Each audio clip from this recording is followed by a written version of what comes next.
to another El Cachorro movie reviews video. As we say, I got a few of these to catch up on, and we got a very busy very busy year. Especially March and April here have a lot of pretty good movies, interesting movies I'm interested in, and then of course we got the blockbusters coming in. I guess the May June areas. So today we're going to start with the movie I just freshly saw. Is 65, starring Adam Driver. It's the intergalactic dinosaur movie. It snuck up out of nowhere. No one didn't know it was coming. Just saw the trailer and was like, whoa, dinosaurs.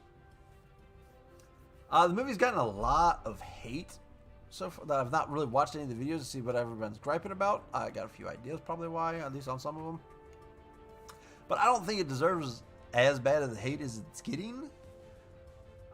Its IMDb score right now is 5.7, which I think is slightly low. Rotten Tomatoes critic score is 36%, but that's what I expected. The audience score is 65%, which I think that's about right target. So I think just a lot of the online people are being a little louder, as I would give the movie a 6.5. It's a fun, enjoyable movie. It's not the greatest movie in the world. It's not scientifically accurate. But it's entertaining sci-fi action movie. I'll give it all that. So 6.5. Like I said, if you're a dinosaur big guy and you're wanting scientific accurate, you're not going to get to hear the dinosaurs do not probably go by science, because really for the most part there's no feathers. There's a couple things that I am not even sure what species they're supposed to be. I think they may have been made up. And then, there's a lot of slow moments. It's more about the bonding and survival of the two characters. More of them kind of like coming, bonding, finding themselves kind of thing a little bit of, or for Adam Driver at least. Like I said, it probably could have used more dinosaur action. I think all the hate is wrong. I think it should, because that's just kind of telling Hollywood, oh, well, dinosaur movies aren't good, so stop making them. No, it's still, like I said, it's an enjoyable movie. It could have been better. So the take on it should be like, it's okay, but this is what you could have done to make it a better movie. Give us more dinosaurs. Make the dinosaurs look, use real dinosaurs. Make them look, give us an accurate depiction of them. But overall, like I said, 6.5. Now we'll probably get into a little more spoilerish stuff here. So that's all. So if you don't want to know that, feel free to turn away now. Boom, there's your rating in 3 minutes. So we'll try and do this quick because I want, got a couple of these to make. So we'll try and keep it short and sweet. So originally saw the movie. I thought it was something happened. They went back in time and light crashed on Earth. Turns out, no, is set in a long, long time ago in a galaxy far, far away. So pretty much the 65 million years ago, there were other civilizations out in the universe, and they started exploring the universe. So the characters are from another planet that had life, and they were doing a voyage. Adam Driver was the pilot, who was doing the mission, a 2-year mission, for a lot of money because he had a sick daughter that needed a special treatment. So that's why he embarks on the journey. While en route, they come across a known cluster of asteroids that damage the ship and cause it to crash on a nearby planet, which we'll find out later, because originally they hit the asteroids and you see them and then go to, and they're making an emergency landing on Earth, and I'm like, why are there asteroids this close to Earth? But we'll find that out as it adds a new cliffhanger part to the movie. So first, it appears everyone's dead but him. So instead of asking for rescue, he just says the need to, and he looks like he's going to kill himself, but doesn't have the guts to do it, which I thought was weird. Why would this guy with a kid at home just kill himself? That started giving me some red flags, because I'm going to figure out a twist before we actually find out that's West, and you may have already guessed where we're going here. But he decides not to do it, and then he finds out there is one survivor. So he goes out to find the life pod, and it's obviously the little girl. the cool, nice little twist I thought is that she don't speak the same language, so they have a communication issue that they gotta try and overcome and bond at the same time. At this point, he has already been attacked by a small dinosaur with sickle claws, so kind of resembles what the actual size of a velociraptor should have been.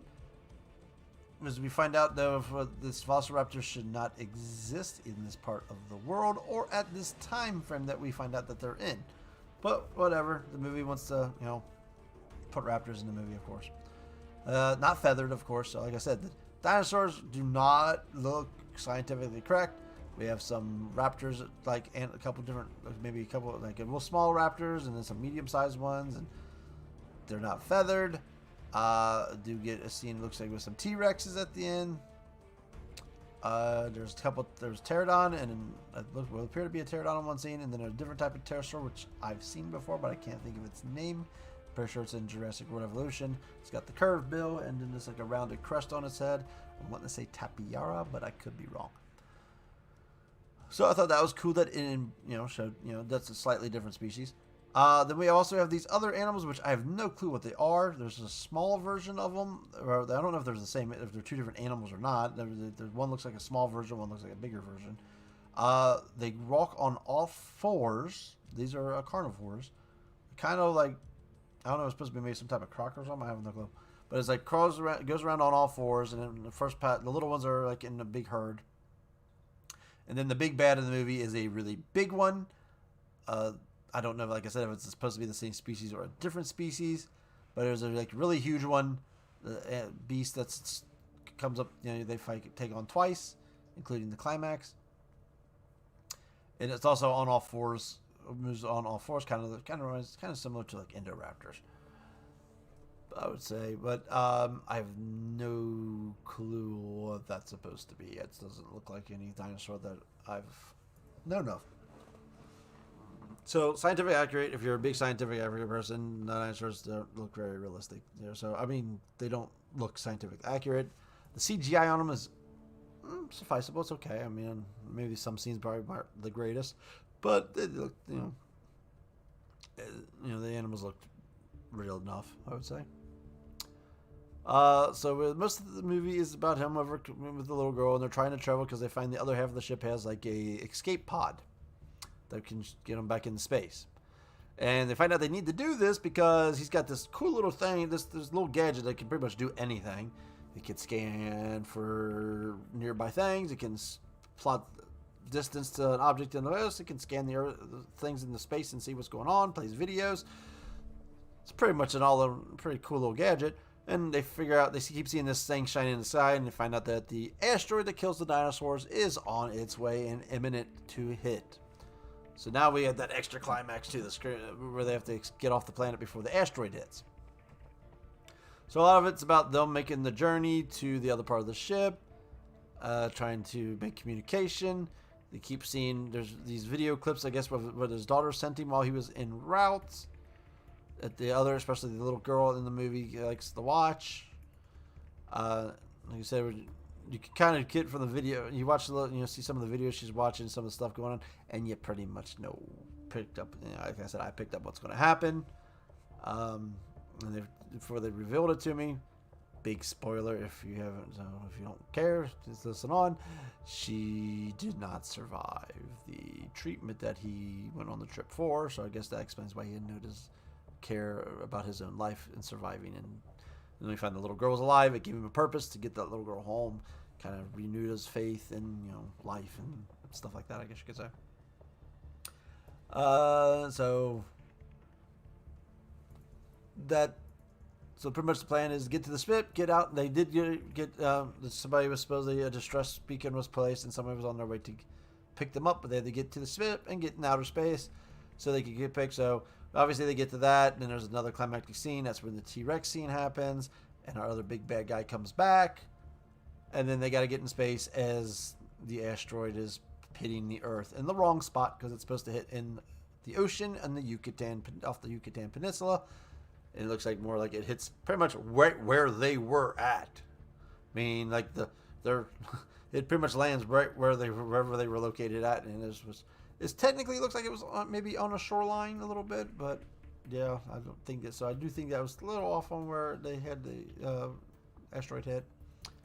That's a small gripe. But overall, it's like, so it was a fun movie. It was enjoyable. It's worth a watch. I do wish there was more dinosaur stuff.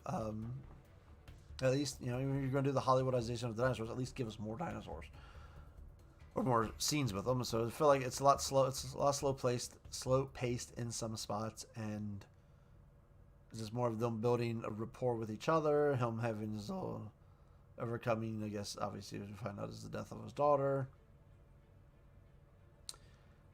And like I said, a lot of people, like I said, are attacking this, and it's like they're giving the wrong message. You're telling Hollywood, "Oh, dinosaur movies are bad." Well, no, it's, you know, it should be like, okay, the movie's okay, but could have been better. We could, you know, give us more dinosaur stuff, action, give us more accurate dinosaurs, so they don't, you know, don't send the wrong message to Hollywood that dinosaur movies are bad, or else they're not going to make them. Like I said, it's slightly above average. It's a 6.5 movie. It was a fun watch. Could have been better. Didn't hate it. Definitely worse out there. And that's going to wrap up this one. And thank you for tuning in. And Cachorro out.